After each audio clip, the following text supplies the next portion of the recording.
Hey guys, it's Vlad, and today is actually just a wonderful day. It's like 10:30 in the morning, and it's 65, it's sunny, it's beautiful. And I cannot stand being indoors, modding, doing whatever I normally do on my Nerf channel. So, since it's been in the 70s for about 2-3 days now, first time this year, after this terribly hard winter that we've had, I'm gonna go out, and I want to go fishing. But I don't want to do traditional fishing. I want to do bow fishing. Now this is the bow that I usually use. This is my hybrid longbow, 43 pounds, double check that, 48 at 28.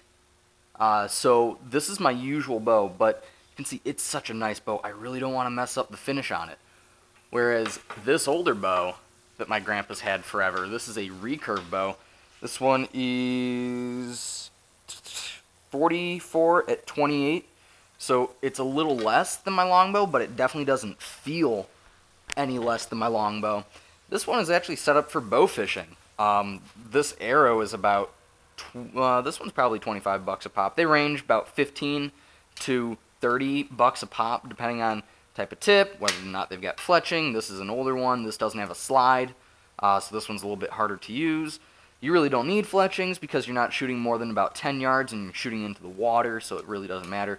But this, I don't think this was actually a store-bought bow fishing reel. I think this was kind of custom made by my grandfather probably close to 30 years ago. It's been a long time. But this bow has definitely seen better days. It's a workhorse. It's just seen so much crap. It's Root is the name of the company, I believe. I don't even know if you can find a bow like this anymore. The woodwork in this is very nice, as most of the bows that my grandfather has. This is what I usually use when bow fishing, but this is a little 25-pound takedown bow, and it's just not enough in most situations. I'm going after garfish as well today, as well as carp.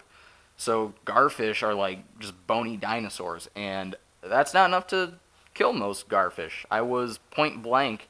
I hit a garfish in the head, and it bounced off. Luckily, it fractured the garfish's skull, hit the brain, and it died, so I could reach in and grab it, but still, it wasn't enough to go through this garfish at point blank. Whereas this baby goes through garfish at 15-20 yards, which was an amazing shot. I'm surprised they even made it. So without any further talking about it, I'm going to go out to the municipal dump and check out some of the waterways around there. They tend to get some pretty big fish, since there's a lot of crap in the water that the fish are eating. So that's going to be my next segment, is me out there. Okay guys, so yesterday my Ohio spots did not pan out.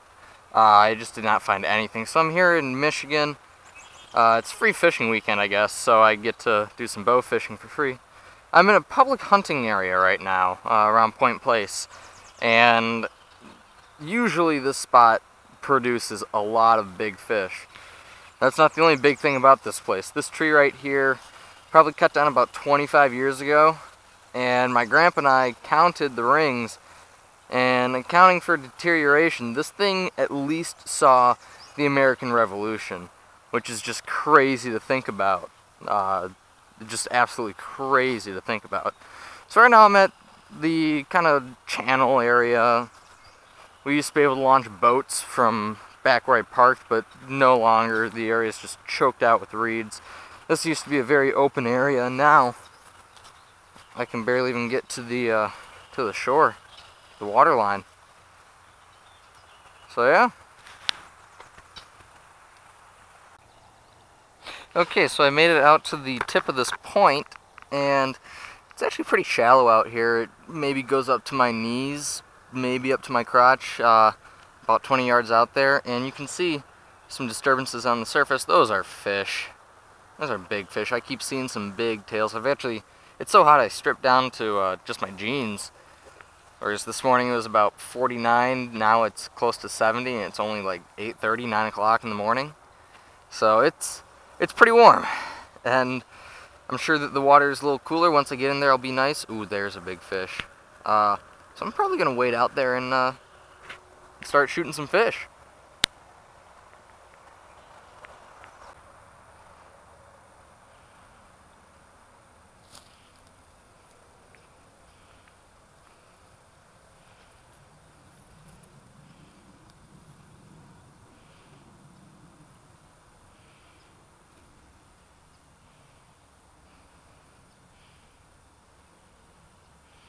Not really seeing much of anything.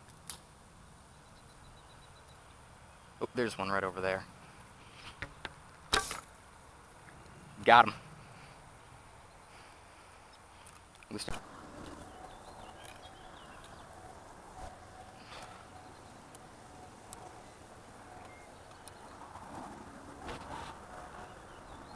okay guys, so this fish just kind of swam right up onto me. I took a quick crack shot at it, and I'm not sure how deep this fish is hit. If it went all the way through, then I'm good to go, but I don't know that it went all the way through. And this feels like a pretty large fish. So I'm just kind of slowly letting him tire himself out. Oop. This is the problem with these hand reels. They tend to kind of slip a little bit every once in a while. You can see, there he is. This feels like a pretty good sized fish. Could either be a grass carp or a common carp. I can't quite tell at this point. I just saw a tail sticking out of the water and shot at it. So I don't know what it is yet. You can see I've put duct tape on my fingers because the line just starts to eat into your skin after a little while. And it gets really, really, really uncomfortable. This fish is getting pretty close. It's different being in the water with the fish. A lot easier to get shots, better shots at least. But the angle of attack is a lot different. Okay, that fish went... Oh, that fish is barely caught. At least I think. That was a weird, weird angle.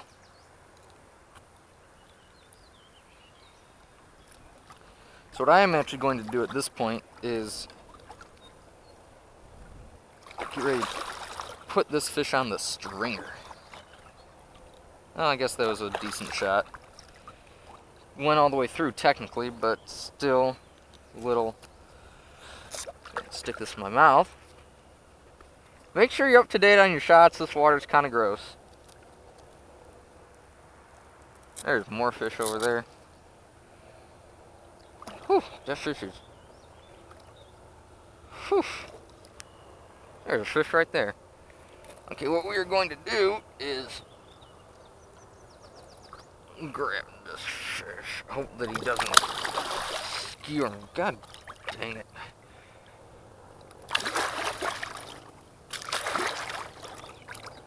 Grab him somehow. Usually you do it by the gills. You mother.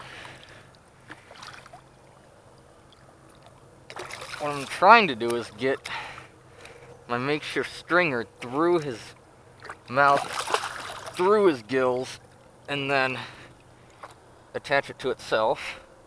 He is a big honking fish, so that makes it difficult. There we go.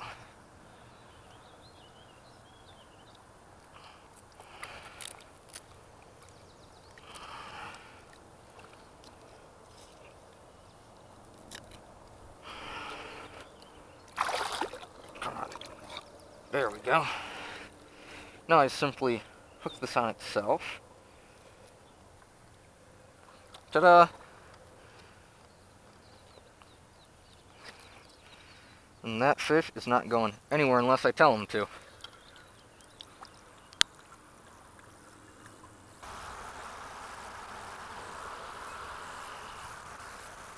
Let's wait until he gets a little bit closer. Nope, missed him. Just a little too low. Oh, maybe I did get him. Yep, I got him. Nice. Guess he was just buried in the ground. Oop, did he come off? Yeah, he came off. It happens. Them's the breaks.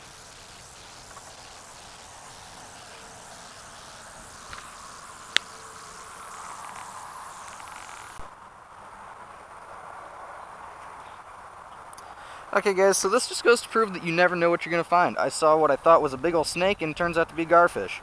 These things are horrendously old. Been around since the time of the dinosaurs. They are vicious and dang near impossible to kill. You can see this is a A short-nosed gar. They're really strong. Their jaws are just lined with teeth. See, I do not want to get my fingers in there. But those are all just needle sharp. Their hides are just tough as nails. They are just ridiculous. I love catching them because they're a really hard shot and they fight like monsters. Even now, he is not gonna call it quits for another 2 hours or so, even being out of water. So I'm gonna get him far away from the shore so he doesn't slip back into the drink.